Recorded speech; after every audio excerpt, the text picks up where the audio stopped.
કાર્યક્રમની શુભ શરૂઆત તરફ જવું છે એટલે પરિવારના જે વડીલો જે મહેમાનો છે એમને ગરબત પ્રાર્થના વિનંતી છે ઝડપથી આપ બધાનું સ્થાન મંચ પર લ્યો એટલે કાર્યક્રમની શુભ શરૂઆત કરી શકીએ કારણ કે એકતાના તાતને બંધાવવા માટે જ્યારે કોલરા પરિવાર એકત્રિત થયો હોય સુરતના આંગણે અને કમિટી દ્વારા ખૂબ સરસ મજાનું આયોજન કરવામાં આવ્યું છે અને એને સાથ સહયોગ અને સહકાર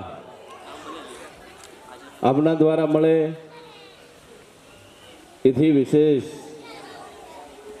જ્યારે એકબીજાને આપણે મળીએ ત્યારે જે વિશેષ આનંદ થાય સ્નેહથી મળવાનું એટલે સ્નેહ મિલન અને એમાંય જે પરિવારના ગૌરવવંતા યુવાનો અને જે પરિવાર માટે મદદરૂપ થવા માટે આજે એમના દ્વારા જે સહયોગ આપવામાં આવે છે મંચ પર બિરાજવા માટે તમામ મહેમાનોના અહીંયાથી નામ રજૂ કરું છું કમિટીના કોઈ સભ્યને વિનંતી છે કે તેમને મંચ સુધી દોરીને લાવશો રમેશભાઈ હાથીગઢ ખોડાભાઈ કણકોટ ભરતભાઈ સજની રાજેશભાઈ ધીરુભાઈ કણકોટ ગોકુળભાઈ સવજીભાઈ એકલારા ભનુભાઈ વાલજીભાઈ કણકોટ કિશોરભાઈ પાડરસિંગા નાગજીભાઈ ગોવિંદભાઈ ભેસાણ પ્રકાશભાઈ ચારોડિયા જયંતિભાઈ વલ્લભભાઈ કણકોટ કેતનભાઈ રસોયા મોટા ગુંદાળા દીપાલીબેન મહેશભાઈ ત્રિષા સુરેશભાઈ જેતલસર પ્રકૃતિ ચેતનભાઈ જેતલસર બીજલ અશોકભાઈ ભેસાણ ડૉક્ટર અમિત ધરાઈ વાવડી ડૉક્ટર જતીન હિંમતભાઈ કણકોટ વાલજીભાઈ શંભુભાઈ હાથસણી ચંદુભાઈ મોટા ગુંદાળા દેવસંતભાઈ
ઘણા વિવાજ વડીલો જે સ્વર્ગવાસ થયા છે એમને આપણે પુષ્પાંજલિ શ્રદ્ધાંજલિ રૂપે 1 મિનિટનું મૌનનું શ્રદ્ધાંજલિ રાખી છે એટલે રાષ્ટ્રગાન પતે પછી આપણે મૌન રાખી અને પછી આપણે કાર્યક્રમની શરૂઆત કરવી છે.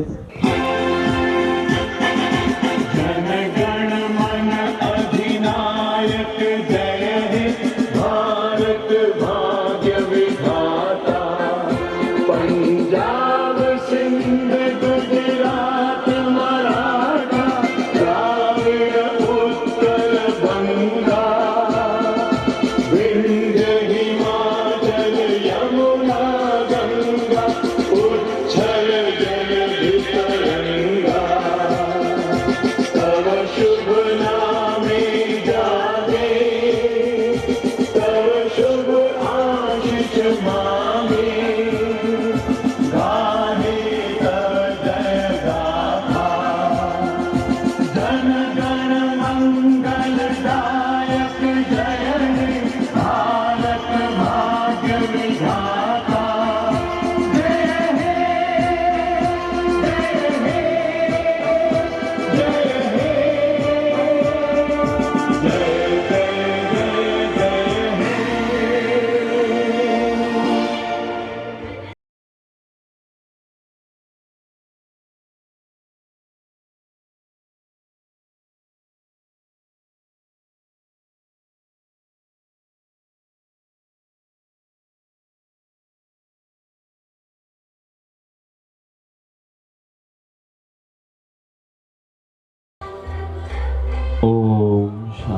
શાંતિ શાંતિ.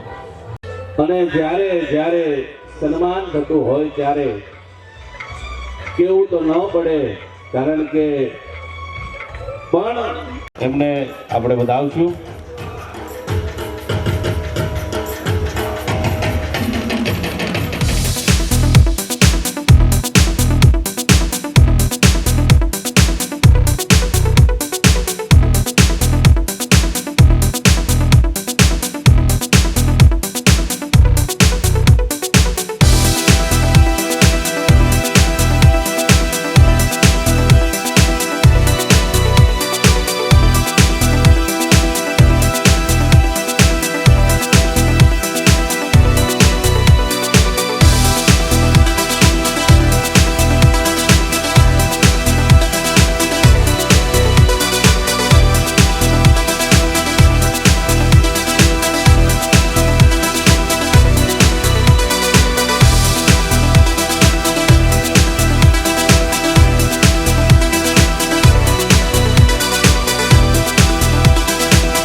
તાળીઓ નો આલે, ખેડૂતના દીકરા સહી બબે મણના વેપાર, આપણા 200 મણના વેપાર થતા હોય અને 50 ગ્રામની તાળીઓ ન હોય. મારા વાલા રાજેશભાઈ ધીરુભાઈ કણકોટના તમામ પરિવારને સહપરિવારને મંચ પર આવવા માટે હું વિનંતી કરીશ કે આખા પરિવારનું આજે સન્માન કરવું છે. મારે તમને કેવું ન પડે કે દાતા થકી જ મારા વાલા બીજ રોપાતા હોય છે અને પરિવારમાં પોતાનું યોગદાન અર્પણ થતું આપણે સન્માનિત કરવા છે. ત્યારે બેઠેલા તમામ વડીલો, યુવાનો, બાળકોને વિનંતી છે, તમારી તાલીમમાં જો તાકાત હશે તો 2025 28 સુધી જો રસોઈના દાતા બની શકે, પણ તમારી તાલીમમાં મારા વાલા તાકાત હોવી જોઈએ. એકવાર જોરદાર તાળીઓથી આ સન્માનને વધાવી લ્યો. જોરદાર તાળીઓથી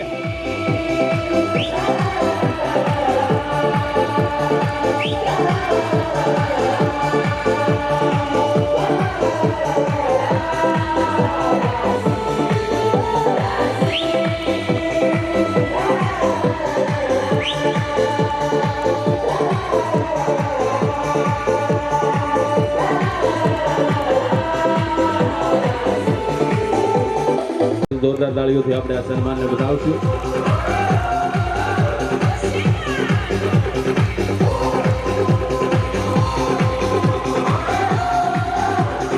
આપણા જેમનું સન્માન થયું એવા ડોક્ટર અમિત બોલરા પટેલ, એમને એકવાર જોરદાર તાળીઓથી વધાવી લ્યો.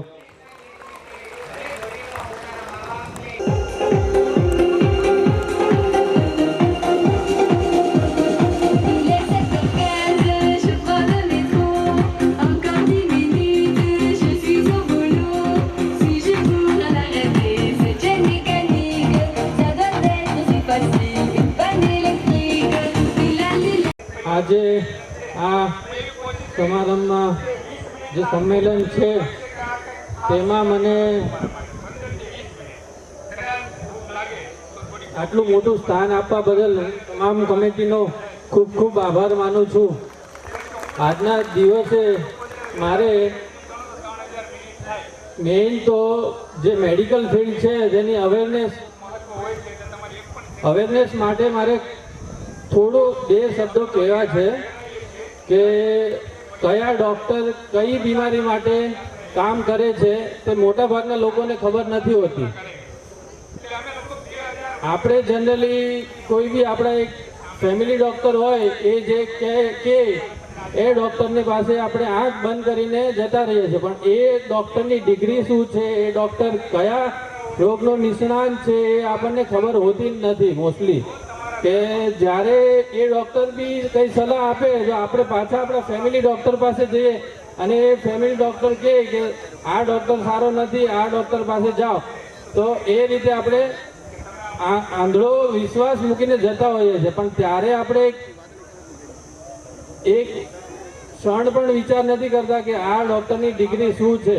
મારી ડિગ્રી છે કે મેં MBBS કર્યું છે, જે 4.5 વર્ષનો કોર્સ છે, પછી 1 વર્ષની ઇન્ટર્નશીપ હોય છે, એટલે ટોટલ 5.5 વર્ષનું MBBS થાય છે.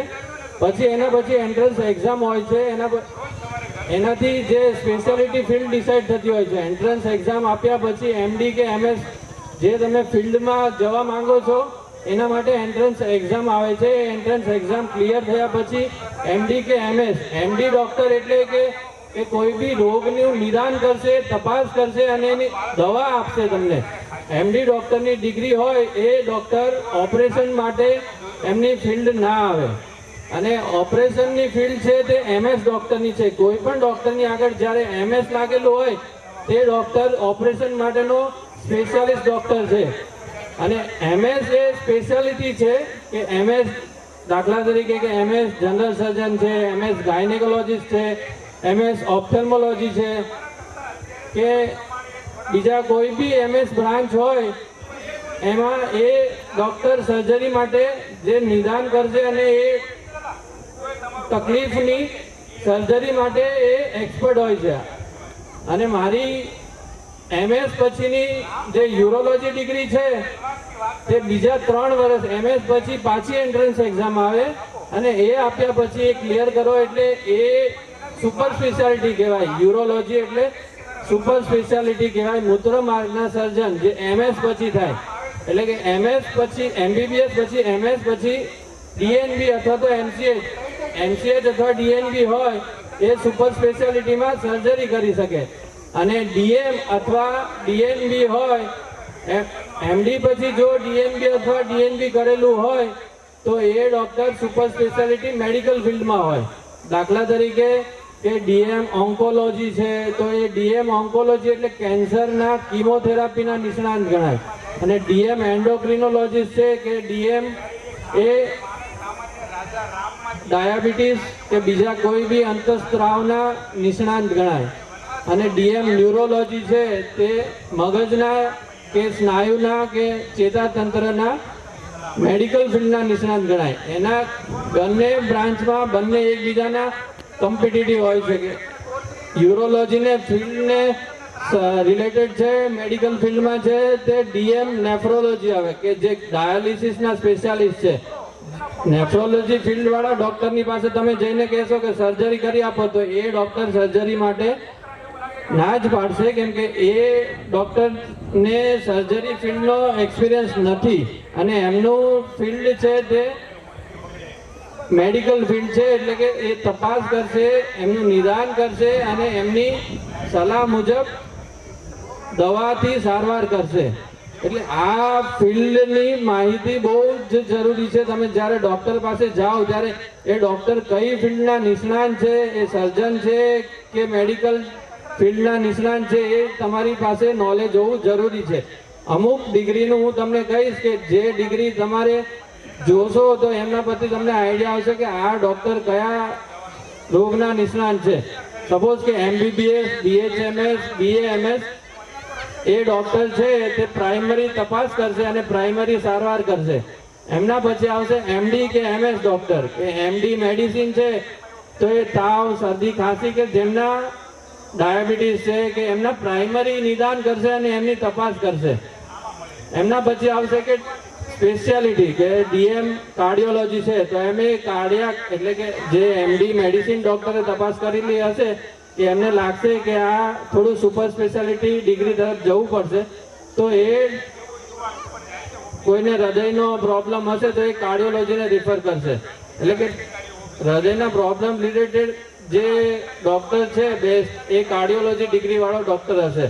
કિડનીના રિલેટેડ જે મેડિસિન ડૉક્ટર હશે તે નેફ્રોલોજીવાળો ડૉક્ટર હશે. મગજના રિલેટેડ મેડિસિનવાળો ડૉક્ટર હશે તે ડીએમ નેફ્રોલોજી કે ડીએનવી ન્યુરોલોજીવાળો ડૉક્ટર હશે. એ જ રીતે સર્જિકલ ફિલ્ડમાં એમએસની ડિગ્રી હશે કે એમએસ જનરલ સર્જન હશે તો એ જનરલ સર્જરી હશે કે હરનિયા છે કે સારણ ગાંઠ છે કે બીજી કોઈ નાની મોટી ગાંઠ હશે એમના સર્જરી કે આંતરડાના સર્જરી એ સર્જરી માટે જનરલ સર્જરીનું કામ આવશે. પણ જનરલ સર્જરી પછી જે સુપર સ્પેશિયાલિટી આવે સપોઝ કે મગજની સર્જરી છે તો એમાં એમસીએચ અથવા તો ડીએનવી ન્યુરો સર્જરી આવશે. પછી કાર્ડિયાક માટે સીવીટીએસ સર્જન આવશે. એ જ રીતે કિડનીના જે સર્જન હશે એમની ડિગ્રી યુરોલોજી હશે અથવા તો યુરો સર્જન હશે, યુરો ઓન્કો સર્જન હશે, એન્ડ્રોલોજિસ્ટ હશે. એ કંઈ બી લખેલું હશે એ કિડનીને રિલેટેડ સર્જરી માટે ટેવાયેલા હશે. પ્લાસ્ટિક સર્જન હશે તે પ્લાસ્ટિક સર્જરી કરશે જેની ડિગ્રી પણ એમએસ જનરલ સર્જરી પછીની હશે. પીડિયાટ્રિક સર્જન હશે જે બાળકોના સર્જન હશે એમની ડિગ્રી પણ એમએસ જનરલ સર્જરી પછી હશે.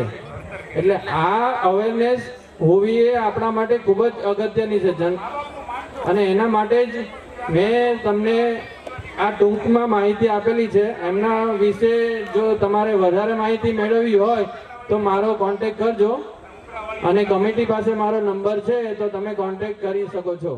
Thank you. આજે મારી વાણીની શરૂઆત એક બે પંક્તિથી કરીશ કે ક્યાં સુધી હોઠમાં ભીસાતો રહું, ક્યાં સુધી હોઠમાં ભીસાતો રહું. શબ્દ છું છટકું નહીં તો શું કરું, શબ્દ છું છટકું નહીં તો શું કરું. આ શબ્દને માણવા પામવા અને પંપાળવા માટે જ આજે હું તમારી સમક્ષ ઊભી છું. આજે આ પોઢરા પરિવારના આંગણે હું તમારું હાર્દિક સ્વાગત કરું છું. અહીંયા કેટલા લોકોએ વિષ્ણુ પુરાણ સાંભળેલું છે? જેને ખબર હોય હાથ ઊંચો કરીને બોલો. વિષ્ણુ પુરાણ કેટલા લોકોએ સાંભળ્યું છે? એમાં વિષ્ણુ પુરાણમાં આપણે શિવ પુરાણની અંદર આપણે એક મનોમંથનનું વાત સાંભળેલી કે અમૃત મંથન.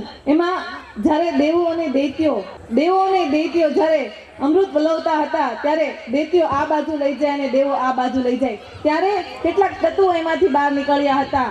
એ તત્વો કેટલા હતા કોઈ કહેશે મને? કોઈને ખબર છે તત્વો કેટલા હતા? 14 તત્વો હતા. એ તત્વોની શરૂઆત એક પહેલું તત્વ એ જળાહળ હળ ઝેર હતું અને એની અંતિમ શરૂઆત એટલે કે એ અમૃત હતું. આપણે પણ આપણા જીવનમાં હળાહળ ઝેરથી લઈને અમૃત સુધીની યાત્રા એટલે મનનું મનોમંથન. હળાહળ ઝેરથી લઈને અમૃત સુધીની યાત્રા એટલે મનનું મનોમંથન.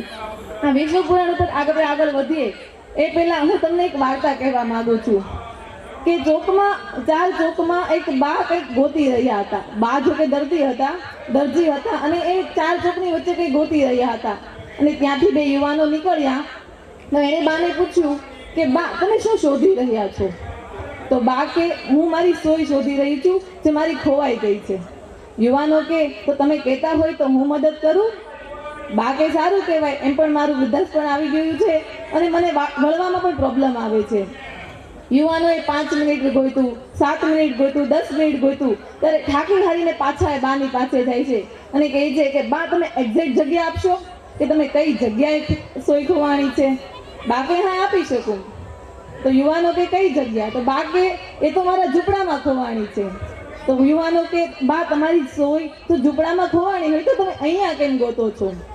ત્યારે બાએ ખૂબ સરસ જવાબ આપ્યો કે આ અહીંયાના આજુબાજુના રહેતા લોકો એ પણ મૂર્ખા જ છે ને કે જ્યારે હું મારી સોય ઓરડામાં ખોવાય છે અને ચાર ચોકમાં ગોતું છું એવી રીતે આજનો માનવી એના સુખ સમૃદ્ધિ અને સંસ્કાર એના એના ઘરમાં ખોવાણા છે અને એ સમાજના 4 ચોકમાં ગોતવા નીકળી રહ્યો છે. હવે પાછા આ વિષ્ણુ પુરાણ ઉપર આવીએ ત્યારે એનું સૌ પ્રથમ તત્વ એટલે કે હળાહળ ઝેર. આ ઝેર એ નકારાત્મકતાનો પ્રતીક છે. ત્યારબાદ બીજું છે કામધેનુ ગાય. આ ગાય આપણી શુદ્ધતાના વિચારોને પ્રગટ કરે છે. ત્યારબાદ ઉચ્ચ સવા ઘોડો. આ ઘોડો એ આપણી મહેનતને દર્શાવે છે. આપણે ઘણાની ઘરે જોઈએ છીએ કે 7 ઘોડાવાળું ચિત્ર એમની ઘરે ટીંગાયેલું હોય છે.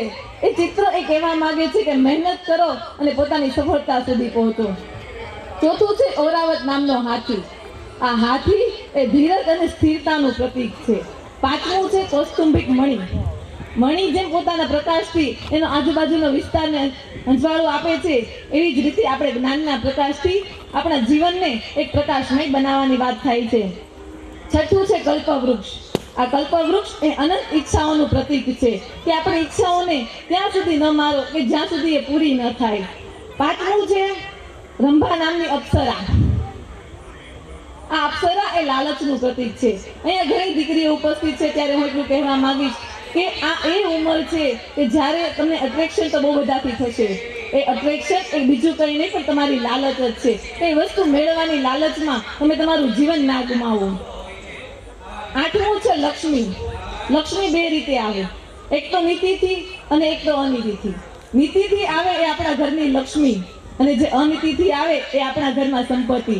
જ્યારે આપણને એવું લાગે કે આપણા ઘરમાં લક્ષ્મી આવે છે ત્યારે લક્ષ્મીનો કોઈ સારી જગ્યા પર ઉપયોગ કરો, અને જ્યારે આપણને એવું થાય કે આપણા ઘરમાં સંપત્તિ આવી રહી છે જે અનીતિની છે તો ત્યાં જ એને અટકાવી દો. 9મું છે વારુણી સ્ત્રી. આ સ્ત્રી એટલે નશો. નશો તો કેવો હોય? નશો પરિવારના કુટુંબને આગળ વધારવાનો હોય. નશો એ આપણા જીવનને સફળતા સુધી લઈ જવાનો હોય. નશો એ આપણા પરિવારને હંમેશા આગળ ધપાવવાનો હોય. આજના યુવાનોમાં ઘણીવાર જોવા મળે છે કે લોકો વ્યસન કરે છે. આમાંથી કેટલા લોકોને વ્યસન છે? સ્વેચ્છાએ હાથ ઊંચો કરી દો.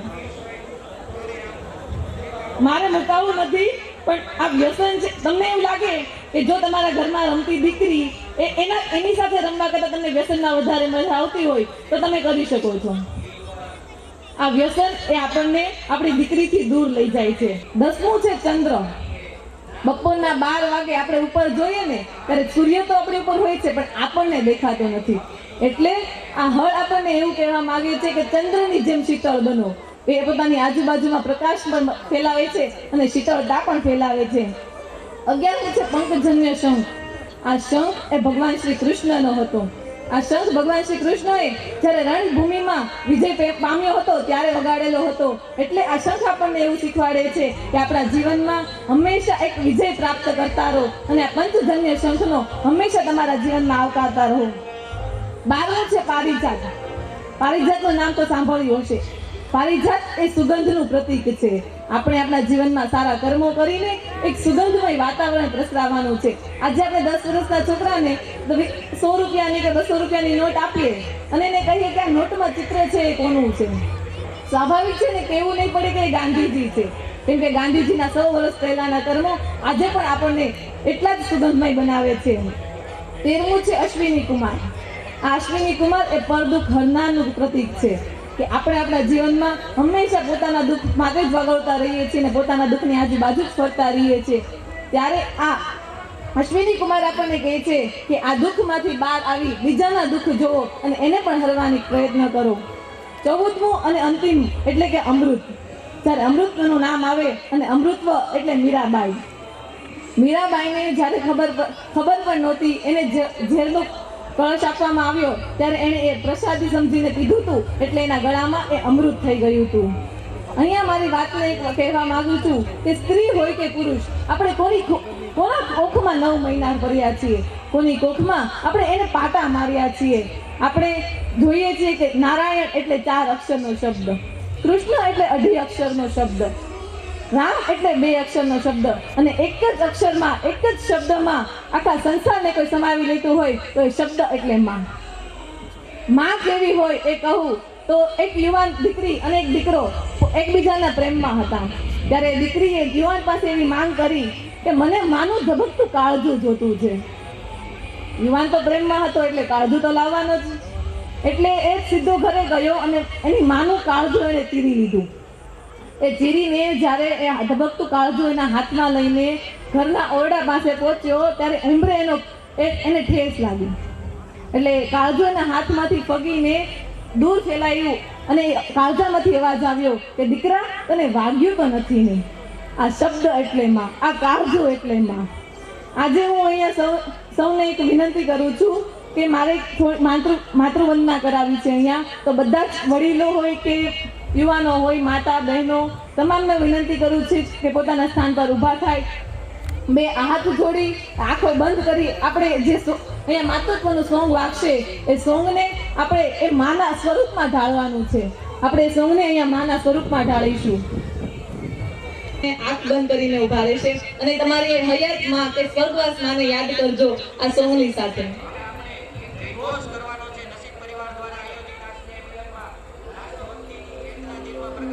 રડું છે તો રાખતું કોણ ચાલે,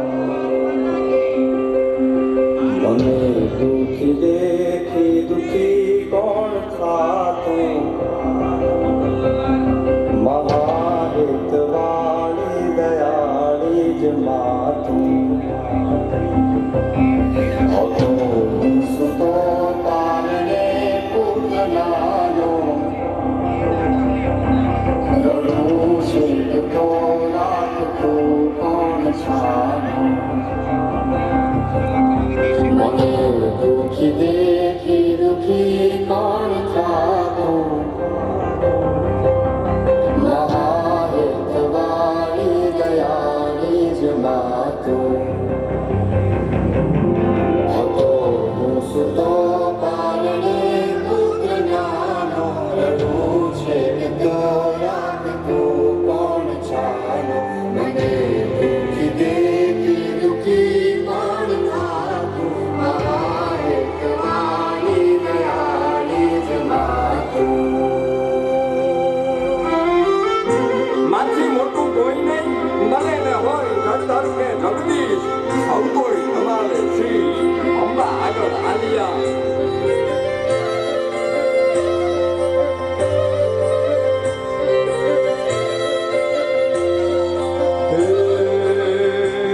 ભગવંત તો બધીને સૌ ભવસાગર તરિયા,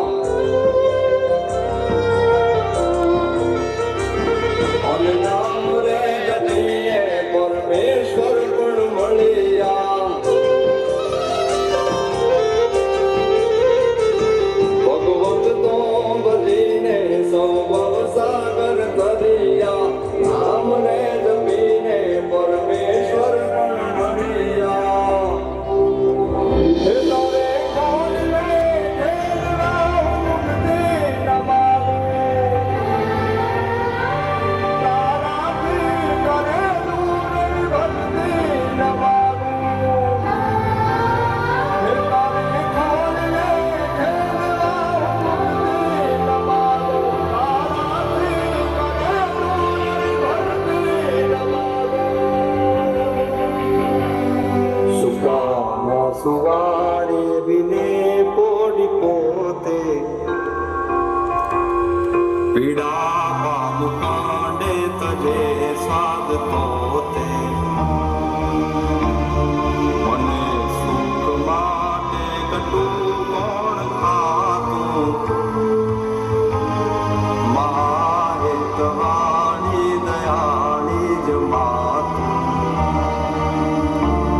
સુખામાં સુવાડે વિને પોડી પોતે, પીડા પામુ કંડે તજે સાદ તોતે, મને સુખ માટે કટું કોણ ખાતું, મહાહિતવાળી દયાળી જ માતું, મહાહિતવાળી દયાળી જ માતું, મહાહિતવાળી દયાળી જ માતું. તમારો ખૂબ ખૂબ આભાર. ખોડા ભાઈને વિનંતી કરીશું પરિવાર વિશે બે શબ્દો કહે એટલે અમને જોરદાર તાળીઓથી વધાવો. જય શ્રી રામ. બોલો ખોડિયાર માત કી, સુરાપુરા દાદાની. આવો વિચાર અમે ગોરધનભાઈ અને આપણા ખાસ કરીને આપણા કણકોટ ગામથી જ પહેલાં શરૂઆત કરી હતી, અને દરેક પાડરસિંગા સારોડિયા આ બધા વડીલો મિત્રો અને પછી આપણે બધા આપણા ગામડા ઘણા બધા જોડાણા, બધાએ ખૂબ સાથ સહકાર આપ્યો. પણ ત્યારે અમારા આવા વિચારો હતા કે પૈસા કોઈ પણ માગવા નહીં. આપણો પરિવાર અહીંયા સુરતમાં કાઠિયાવાડમાં બધે વચેલો છે, પણ આટલા બધા કોઈ આપણે શ્રીમંત નથી કે જેથી કરીને પૂરેપૂરા શનિ મિલનના દાતા થઈ શકીએ. પણ તેથી એવો અમારો સંકલ્પ હતો કે આવી રીતે આપણે મહેનત કરતા રહીશું તો એક દી એવો સમય આવશે કે આપણે નહીં નોટબુક રાખવી પડે, નહીં ડબ્બો મૂકવો પડે. આજ એ વિચારો અમારા સાર્થક થયા છે. તે બદલ રાજેશભાઈ ધીરુભાઈ પોલરા નાના કણકોટનો ખૂબ ખૂબ આભારી છું. અને તમામ ગામના પરિવાર, આપણા પોલરા પરિવારના સૌ ભાઈઓ આમાં ખૂબ મદદરૂપ થાય છે અને આવી રીતે મદદરૂપ થતા રહેશે. વિશેષ કાંઈ નહીં કહેતા મને હજી એક એવું કહેવાનું મન થાય છે કે આ અમે ત્યારે નિયમ લીધું હતું કે ભાઈ આપણે આ એક દિવસ બંધ કરાવવું છે, કારણ કે પૈસા માટે ઘણા બધા ડખા થાય. કોઈ એમ થાય 100 લખાવ્યા, કોઈ 500 લખાવ્યા, કોઈ કે આના ઘરમાં 10 જણા થઈને 100 જ લખાવ્યા. પણ આજે કઈ અમને જે પ્રશ્ન મૂંઝવતો હતો એ પ્રશ્ન આજે રાજેશભાઈ ધીરુભાઈ પોલરાએ હલ કરી દીધો છે. તો એમને ખૂબ ખૂબ તાળીઓથી આપણે વધાવો. અને આજ પછી મારા ખ્યાલથી જોઉં તો ભવિષ્ય તો ન બાકી શકું, પણ કદાચ મને એવું લાગે છે કે આપણા પરિવારમાં આવા દાતા હશે તો ભવિષ્યમાં આપણે નોટબુક કે ડબ્બો નહીં મૂકવો પડે. અને ન મૂકવો પડે એટલા માટે કુળદેવી ખોડિયારમાં સુરાપુરા દાદાને અને આપણા ઈષ્ટદેવ રામચંદ્રજી ભગવાનને પ્રાર્થના કરજો કે ભાઈ આવી રીતે જે કાંઈ કોઈ દાતા છે એને ભગવાન ખૂબ ખૂબ આપે અને આવી રીતે આ ગંગાનો પ્રવાહ વહેતો રાખે, એવી જ મારી ઈચ્છા. જય શ્રી રામ. ખૂબ સરસ. અંતરના ઊંડાણની વાતો કોઈ વેધોને જે કરાય, આ એક હરખ વ્યક્ત કર્યો કહેવાય. જોરદાર તાળીઓથી એમને વધાવો. કારણ કે પરિવારને એક કરવા, એકતાના તાતને બાંધવા માટે ઘણું પરિશ્રમ, સખત મહેનત કરવી હોય, પણ જ્યારે આવું દાતાઓનું યોગદાન મળતું હોય ત્યારે કાર્ય કરતા કમિટીના જે મેમ્બરો એનું જે પીઠબળ અને ઉર્જા એ એકત્રિત થતી હોય એ આજે સાર્થક કરી બતાવ્યું છે. એટલે આ તમામને એકવાર જોરદાર તાળીઓથી મારા વાલા વધાવો.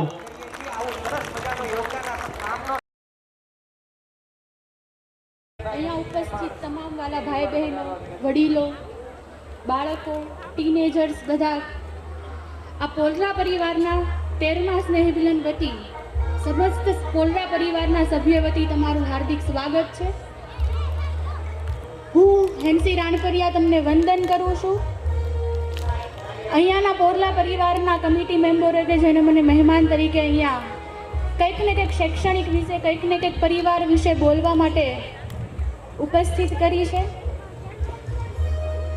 હું કંઈક શૈક્ષણિક વિશે કહેવા જઈ રહ્યું છું, પરિવાર વિશે કહેવા જઈશ કે પરિવાર છે શું બધાને ખબર જ છે કે હવે જમવા જવાનું છે, શાંતિથી નહીં સાંભળી શકો, પણ હું વચ્ચે વચ્ચે બોલીશ જય હો, તમારે બોલવાનું જય હો. કારણ કે માણસ અહીંયા બેઠું હોય 2 મિનિટ જ સાંભળી શકે, 2 મિનિટ કરતાં વધારે એના મગજમાં કંઈ પણ વિચાર જાય નહીં, આગળ બોલવાવાળા બોલ્યા કરે, હું મારી ધૂનમાં હું. એવું જ છે. અને રાત સમય ચાલી રહ્યો છે, હવે જમવા જવાનું છે, એટલે આપણું કોન્શિયસ માઇન્ડ અહીંયા સુધી નહીં પહોંચી શકે, તો વચ્ચે વચ્ચે આપણે જય હો બોલતા જશું. થોડુંક શૈક્ષણિક વિશે કહેવું છે કે શિક્ષણ હવે આગળના ફ્યુચર્સની અંદર કઈ રીતે કામ આવવાનું છે, કઈ રીતે છે. કારણ કે હવે અભણ લોકોનું કંઈ ચાલવાનું નથી. પહેલાં બધા અભણ લોકો ફેક્ટરી કરીને બેસી ગયા, બિઝનેસ કરી લીધો, હીરાની કંપનીઓ ખોલી લીધી. હવે અભણ લોકોનું કંઈ થવાનું નથી. શૈક્ષણિકની અંદર જો તમે ભણેલા હશો તો કંઈક ને કંઈક તમે બિઝનેસ કરી શકશો, કંઈક ને કંઈક જગ્યાએ જોબ કરી શકશો. અત્યારે તમારે હીરાની અંદર જવું હોય તો પણ 12 પાસ હોવું જોઈએ.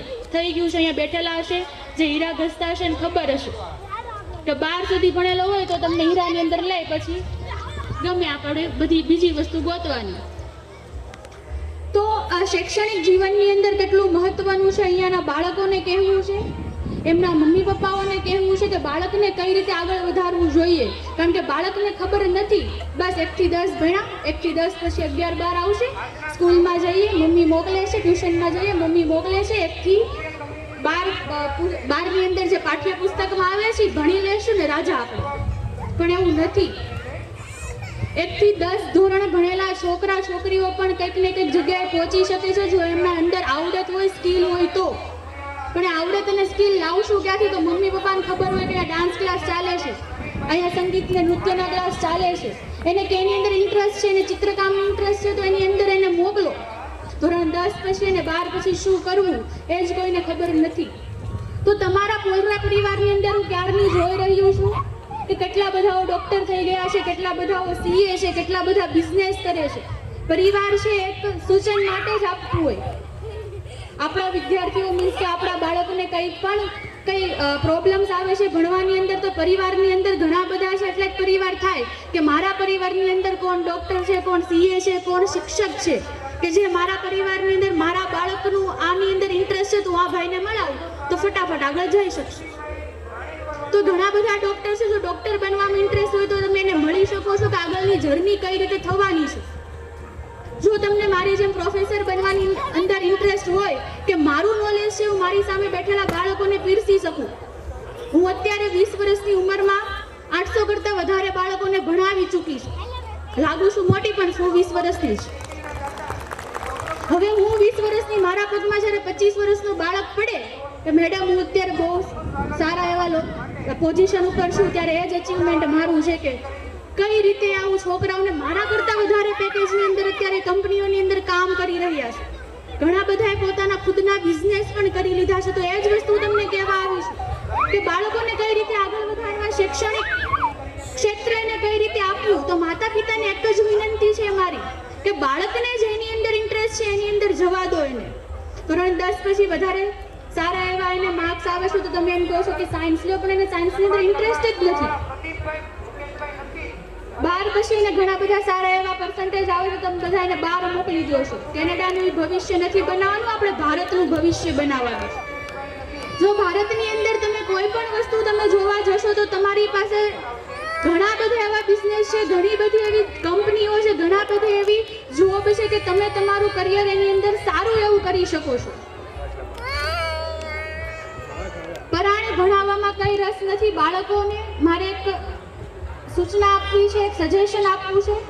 અત્યારથી જ તમે તમારા કરિયરનું કંઈક સોચો, ગોલ શું છે, તમારે ક્યાં સુધી જવું છે, શું કરવું છે. અત્યારે હું એમ કહું કે મારે ડૉક્ટર બનવું છે, પછી 10 પછી ડૉક્ટરના સપનાઓ પૂરા થઈ જાય. શું કામ? પર્સન્ટેજ તો આવ્યા નહીં. પણ 50% વાળો વ્યક્તિ પણ એક બિઝનેસમેન, એક ઇન્ટરપ્રિટર બની શકે છે. કઈ રીતે? તો એક વાર્તા કહું તમને. એક ભાઈ છે, એક તરબૂચ લે છે. હવે એ ભાઈને એક ટાસ્ક આપવામાં આવ્યો કે આ તરબૂચ તમારે વેચવાનું છે. તો ગુજરાતીઓ આપણે ધંધામાં પાછા પડીએ નહીં. એ ભાઈ બીજા ભાઈને તરબૂચ વેચે છે, 20 રૂપિયાનું 10 રૂપિયાનો નફો કમાણો. બીજા ભાઈ છે ઇન્ટરપ્રિટર બને છે. કઈ રીતે? હવે એને એક તરબૂચનો એક મસ્ત એવું લોકેશનની અંદર એને શોપ બનાવી, એક તરબૂચમાંથી એને 8 ગ્લાસ જ્યુસ બનાવ્યા. એ 8 ગ્લાસ 80 રૂપિયામાં વેચે છે. 10 રૂપિયાનું તરબૂચ જુઓ એને કેટલા પૈસાની અંદર બેનિફિટ કરીને ગયું. આ છે ઇન્ટરપ્રિટર. 50% આવે એ લોકો આ વસ્તુ કરી શકે છે. પણ એને ક્યાંક ને ક્યાંક માતા પિતાનો સપોર્ટ નથી. આપણે શું કહીએ કે ભણાવવાનું જ છે, ડોક્ટર જ બનાવવાનો છે, આપણે સીએ જ બનાવવાનો છે. આ બધી વસ્તુ રેડી છે, પણ તમારા બાળકોનું માઇન્ડ ચેક કરો તમે. એ કઈ વસ્તુ માટે બનેલો છે. અહીંયા બેઠેલા બધા જ વ્યક્તિઓને અંદર કંઈક ને કંઈક કળા છે, પણ આપણે બહાર કાઢી શકતા નથી. એ બહાર કાઢવા માટે માતા પિતાનો એને સપોર્ટ જોઈએ છે કે મારા બાળકને કઈ વસ્તુ ગમે છે અને કઈ વસ્તુ એને કરાવડાવી છે. તો માતા પિતાને એક વિનંતી છે કે બાળકોને 10 અને 12 પછી શું કરાવવું, તો તમે તમારા ફેમિલી મેમ્બર્સમાં અથવા એના ટ્યુશન અથવા સ્કૂલની અંદર જો કરિયર ગાઈડન્સ લોકો એને આપતા હોય તો એની પાસે લઈ જાઓ, એની મૂંઝવણો છે એ દૂર કરો. 10 પછી શું કરવું, 12 પછી શું કરવું, અહીંયા બેઠેલા જે લોકોને કંઈ નથી ખબર પડતી તો હું છું. લાસ્ટમાં મને પૂછી શકો છો જેને યુપીએસસી જીપીએસસી કરવું હોય, સીએ કરવું હોય, કેમ કે હું એક એનસીસી કેડેટ પણ રહી ચૂકી છું. ખબર છે કે આર્મીની અંદર જવા માટે કેટલી વસ્તુ કરવી પડે. ઘણા બધા અહીંયા બેઠેલા છે ને પીએસઆઈ પીએ કરવું હશે, કલેક્ટર બનવું હશે, પણ ત્યાં સુધી જવા માટે કોઈને કોઈ સરખો સપોર્ટ આપતું નથી. તો એટલે સ્નેહ મિલન હોય કે તમારા સ્નેહ મિલનની અંદર પોલરા પરિવારની અંદર કેટલા લોકો શૈક્ષણિક પ્રવાહની અંદર વહી રહ્યા છે, કેટલા લોકો આ શૈક્ષણિક માર્ગની અંદર વહી રહ્યા છે, એને પૂછીને મારા છોકરાનું હું કંઈક ને કંઈક જે પ્રોબ્લેમ્સ આવે છે એનું સમાધાન કરી શકું. તો આની અંદર કંઈક ને કંઈક પરિવારની પણ જવાબદારી રહેતી હોય છે કે મારા બાળકને હું ક્યાં પહોંચાડી શકું. તો આ માટે મારે પરિવાર વિશે થોડું ઘણું કહેવું છે કે પરિવાર કોને કહેવાય, સ્નેહ મિલન કોને કહેવાય. જો પરિવાર તમારો મજબૂત હશે તો તમારા છોકરાની અંદર આપોઆપ આવશે. મારા પપ્પા એટલું કરેલું છે તો મારે પણ આવું કરવાનું છે. મારા પપ્પાને કોઈ સપોર્ટ આપેલો નથી તો મારે પણ મારા પગ ઉપર જાતે જ ઊભું થવાનું છે. જો પરિવારની અંદર આવી મનોબળ શક્તિ હશે તો એના બાળકની અંદર આપોઆપ આવશે. પણ આપણે આખા ઘરની અંદર બાંધતા જોઈએ, બાળક પછી આવું જ શીખે. વાંચવું નથી, હું અહીંયા બેવું ટીવી જોઉં કારણ કે મમ્મી અનુપમા જોતી હોય. પપ્પા સાંજે આવે, છોકરાઓ સૂઈ જાય ત્યારે આવે, છોકરાઓ ઉઠે ત્યારે તો એ વયા ગયા હોય. તો એને પપ્પાનો અને મમ્મીનો પ્રેમ મળતો નથી, એને પોતાનું કરિયર ગાઈડન્સ મળતું નથી. એટલા માટે છોકરો મૂંઝાય છે, છોકરી મૂંઝાય છે અને એ કંઈ કરવા માટે સક્ષમ બનતા નથી. જો એને કોઈક ને કોઈક સારો ગાઈડન્સ મળી જાય છે તો એ પોતાના મમ્મી પપ્પાને પૂછ્યા વગર પણ કંઈક ને કંઈક સાર કરી લેતા હોય. ખ્યાલ જ છે, પગ નો હોય, હાથ નો હોય, એ પણ કેટલી વસ્તુ કરતા હોય. જે તમે રીલ્સમાં જોતા છો, અત્યારે ડિજિટલ યુગ ચાલે છે તો ફોન વગર તો કોઈને ચાલતું નથી. 2 વર્ષના બાળકને પણ આપણે મોટું પતલું છોટા ભીમ બતાવતા હોય, પછી કંઈક મારો છોકરો ફોન જ લીધા કરે છે, કાંઈ બીજું કરતો જ નથી. પણ આપણે જ પહેલેથી એવી આદત પડાવેલી છે એટલે છેક સુધી એવું જ કરે છે. તો પરિવારને મજબૂત રાખવાનો છે કઈ રીતે? જો વિખાઈ ગયેલા હશું તો કોઈ વેલ્યુ નહીં કરે. જો જૂથમાં બંધાયેલા હશું તો બધા વેલ્યુ કરશે. તમે જ માર્કેટની અંદર લેવા જાવ છો, જો દ્રાક્ષનો છૂટો દાણો હોય તો 30 કિલોના ભાવે વેચાતી હોય અને જો લૂમની અંદર હોય તો 80 કિલોના ભાવે વેચાતી હોય. દ્રાક્ષ એક જ છે પણ ઓલી વેરાઈ ગયેલી છે એટલા માટે સસ્તી છે, એટલા માટે એની વેલ્યુ નથી થતી, એટલા માટે એની ઇજ્જત નથી થતી. ઓલી લૂમની અંદર છે, ભેગી છે, એની કિંમત વધી ગઈ, એની વેલ્યુ વધી ગઈ. તો આવી જ વસ્તુ આપણે આપણા જીવનની અંદર કરવાની છે. ભલે અહીંયા બેઠેલા બધા જ વ્યક્તિની ઉંમર વધારે હોય પણ 80 વર્ષની ઉંમરથી પણ લોકો ધંધા કરે છે. તો આ જ વસ્તુ આપણે શીખવાની છે કે પરિવારને મજબૂત રાખવાનો છે. ઘરની અંદર સાવરણી છે, સાવરણીની સળી બધી ભેગી હોય તો કચરો કાઢે ને જો સાવરણીની એક સળી દૂર થઈ જાય તો સાવરણી એને કાઢે, કચરો થઈ ગઈ ને. તો આવી જ રીતે આપણે પરિવારની અંદર જવાનું છે, પરિવારને સાથે બેસાડવાનો છે, પરિવારને કઈ રીતે આગળ વધવું એ જોવાનું છે. જો પરિવારનો એક માણસ દુઃખદ હોય તો પરિવાર એને ઊભો કરી શકે છે, ખંભા ઉપર હાથ રાખીને કહી શકે છે, ભાઈ તું, હું તારી સાથે છું, તારી બધી મુશ્કેલીની અંદર હું સાથ આપીશ. આ વસ્તુ બાળક જોવે છે. 2 વર્ષનું બાળક હોય, 5 વર્ષનું હોય ને બુદ્ધિ હોય પણ બોલી શકતો નથી કારણ કે નાનો છે. તો આપણે એની બધી જ વસ્તુ સમજવાની છે, ત્યારે આગળ વધશે. કઈ રીતે આપણે બધી વસ્તુ કરશું? તો પરિવારને ડેઈલી સાંજે 30 મિનિટ સાથે બેસવાનું છે. ઘરમાં શું ચાલી રહ્યું છે એ અહીંયાના ભાઈઓને સમજવાનું છે. સ્ત્રીઓની અંદર કઈ વસ્તુની મૂંઝવણ ચાલી રહી છે એ તમારે સમજવાનું છે. બાળકો કઈ રીતે અટવાય છે એ સમજવાનું છે. તો દરરોજ સાંજે 30 મિનિટ સંવાદ કરવાનો છે, પરિવારને ભેગા કરવા. સંવાદ કરશો તો ખબર પડશે પરિવારની અંદર કેટલા પ્રોબ્લેમ્સ ચાલી રહ્યા છે, હવે એનું સમાધાન શું કરવું. બીજી વસ્તુ, પરિવારની અંદર કંઈક ને કંઈક ઝઘડાઓ થતા હોય, પતિ પત્ની વચ્ચે થતા હોય, દેરાણી જેઠાણી વચ્ચે થતા હોય, સાસુ વહુ વચ્ચે થતા હોય, વાતમાં કંઈ ન હોય પણ બાધ્યા કરે. તો એના માટે માટે એક તમને મસ્ત સોલ્યુશન આપું છું કઈ રીતે કરવું. તો આખો દિવસ સાથે છો, બોલતા નથી, પણ એક સ્માઈલ આપો. સ્માઈલ આપશો એટલે એનું તમારું બાંધવાનું જેટલું હશે, તમે જે બોલાચાલી કરી હશે બધું ભૂલી જાવ. આને તો કાંઈ નથી, ખાલી થોડીક વાર બોલે એટલી જ છે. જો 1 સેકન્ડ સ્માઈલ આપો તો ફોટો સારો આવી જાય. જો 30 સેકન્ડ સ્માઈલ આપો તો રીલ સારી બની જાય. જો આખો દિવસ સ્માઈલ આપો તો કોઈનો પ્રસંગ ઉકલી જાય. જો આખી જિંદગી સ્માઈલ આપો ને તમારી જિંદગી સુખદ બની જાય. આવી જ રીતે તમે કોઈ પણ વસ્તુ, કંઈક બિઝનેસ કરો છો, કોઈ પણ વસ્તુ વિચાર કરો છો ત્યારે 30 સેકન્ડ વિચારવાનું રાખો.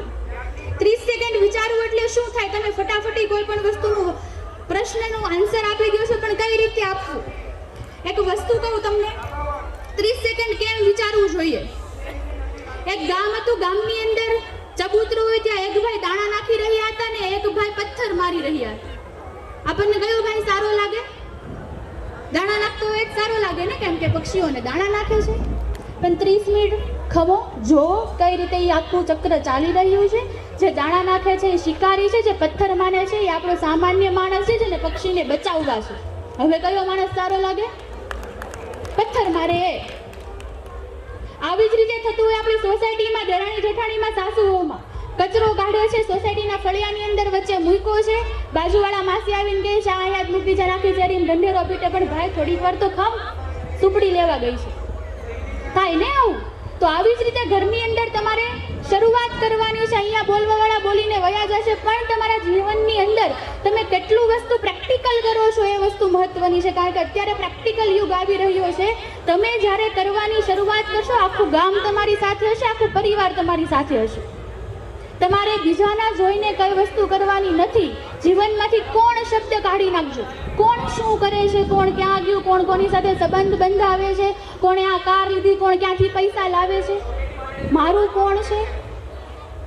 આપણે કોણને કાઢી નાખવાનો છે ને. હું કોણ છું, શું કામ અહીંયા આવી છું, મારા માટે કોઈને કેટલું લાભદાયી હું વસ્તુ આપું છું, એ વસ્તુ તમારે યાદ રાખવાની.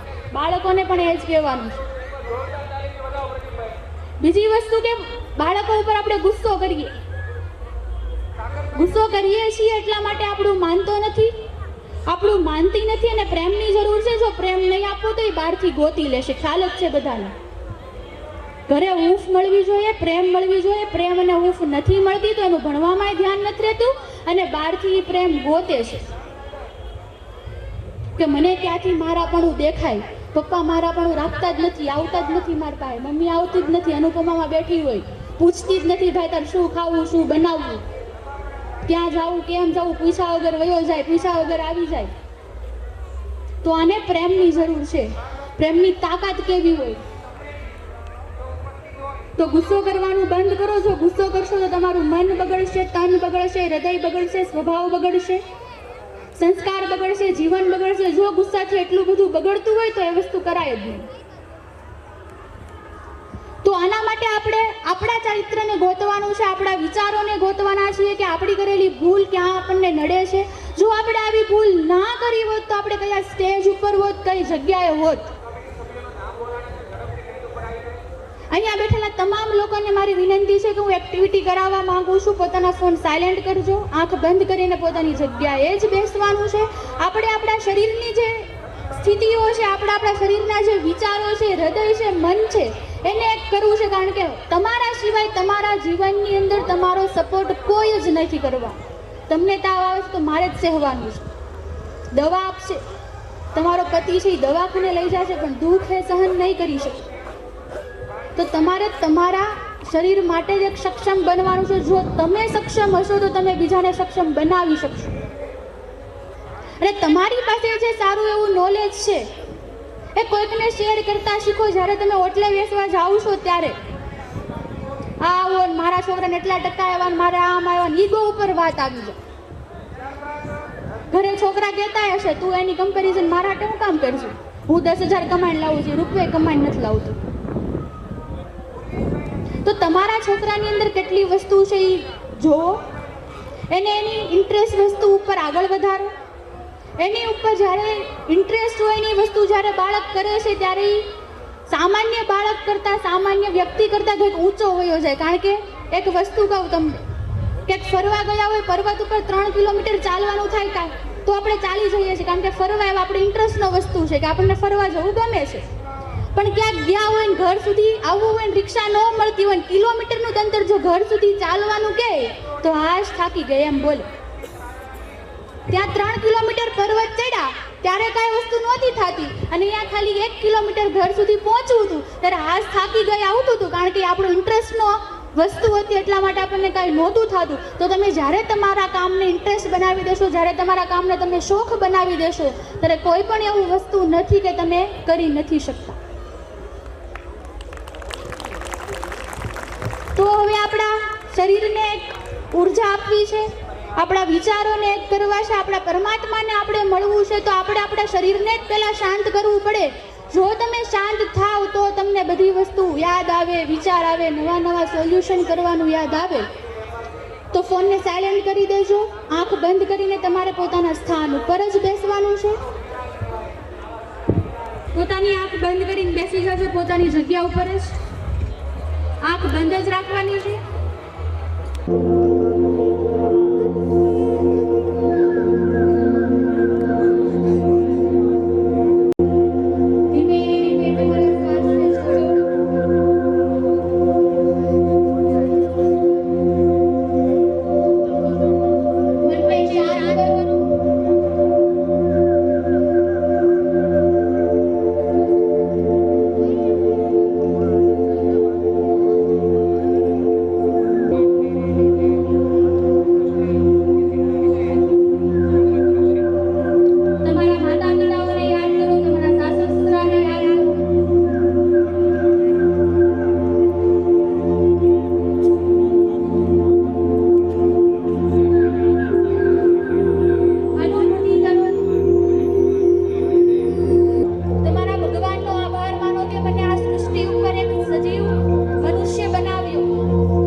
હાથની હથેળી ઘસો. ગરમ ન થાય ત્યાં સુધી ઘસવાની. પોતાની આંખ ઉપર 2 હાથ મૂકો, પછી પોતાની આંખને ખોલો. અલગ જ દુનિયા દેખાતી હશે, અલગ જ પોતાનું સ્મરણ દેખાતું હશે. બસ દરરોજ આવી જ રીતે આપણા પરિવાર સાથે રહેવાનું છે, આપણા બાળકો સાથે રહેવાનું છે. આપણો પરિવાર એક ઊંચી ટોચ ઉપર પહોંચીને રહેશે ને આપણું બાળક પણ એક ઊંચી ટોચ ઉપર પહોંચીને રહેશે. બસ આવી જ રીતે તમારા જીવનને આગળ વધારવાનું છે. આટલું કહીને હું મારી વાણીને વિરામ આપું છું. વંદે માતરમ, જય ભારત. ખૂબ સરસ. એનસીબેન રણબડિયાએ ખૂબ આ શરીરનું મનોમંથન, જે યોગ ચિકિત્સા કે ભૂતોનો ભવિષ્ય તો આ શરીરને વલોવી વિચારોને ક્યાંક ઉજ્જવળ ભવિષ્ય તરફ લઈ જવા માટેની જે એમનું પ્રવચનની મારી પાસે, જે કાર્યની મારી પાસે, એકવાર જોરદાર તાળીઓથી મારા વાળા વધાવો એમને. कारण कि सबसे प्रेम की सारे जहां पे असर होगी ना होगी तो तेरी कहीं कसर होगी. મને 10 જણા જોઈએ છે જે અહીંયા આવી શકે. મારે બોલાવવા નહીં આવવા પડે, અહીંયા આવી જાઓ, જાતે જ સ્વિચ થાય.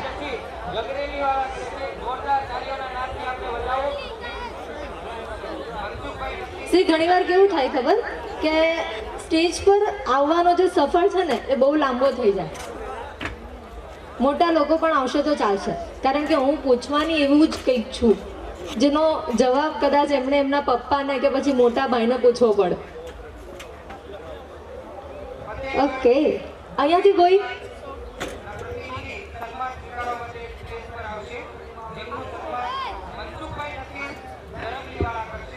ડન આવી જા. ગાય કન્ટિન્યુ 5 વાર બોલવાનું છે. ગાય ઘાસ ખાય, ભેંસ ગાય. કન્ટિન્યુ. ગાય ઘાસ ખાય, ભેંસ ઘાસ ખાય. ગાય ઘાસ ખાય, ભેંસ ઘાસ ખાય. ગાય ઘાસ ખાય, ભેંસ ઘાસ ખાય. ગાય ઘાસ ખાય, ભેંસ ઘાસ ખાય. ગાય ઘાસ ખાય, ભેંસ ઘાસ ખાય. ગાય ભેંસ ખાય, ગાય ભેંસ ખાય. ગાય ઓકે, બહુ ક્યુટ વ્યક્તિ છે આપણી સાથે, જોઈએ કેટલું બોલી શકે છે. કાચો પાપડ, પાકો પાપડ. પાપડ ભાવે? જો હશે જ ત્યાં, પણ પછી ખાઈશું. કાચો પાપડ, પાકો પાપડ. કાચો પાપડ, પાતો પાપડ. કાચો પાપડ, પાતો પાપડ. કાચો પાપડ, પાતો પાપડ. કાચો પાપડ, પાતો પાપડ. કાચો પાપડ, પાતો પાપડ. કાચો પાપડ, પાતો પાપડ. કાચો પાપડ, પાપો પાપડ. ઓકે, હવે આમનામાંથી એકવાર તાળીઓ થઈ જાય. આગળ આવી જાઓ થોડા. આમને ક્યારના જોઉં છું, અહીંયા બેઠા બેઠા વ્યવસ્થામાં ઘણો સાથ આપ્યો છે એમને. હવે થોડું એમની વાણી ચેક થઈ જાય. હિન્દી આવડે? चंदू के चाचा ने चंदू की चाची को चांदनी चौक में चंदू के चाचा मैंने बोलवा दीदू. चंदू के चाचा ने चंदू की चाची को चांदनी चौक में चांदी की चमची से चटनी चटाई है. ट्राई तो करो. આ એટીટ્યુડ છે ને ભાઈ, નથી સારો. એકવાર હું ધીમે બોલું. चंदू के चाचा ने चंदू की चाची को चांदनी चौक में चांदी की चमची से चटनी चटाई.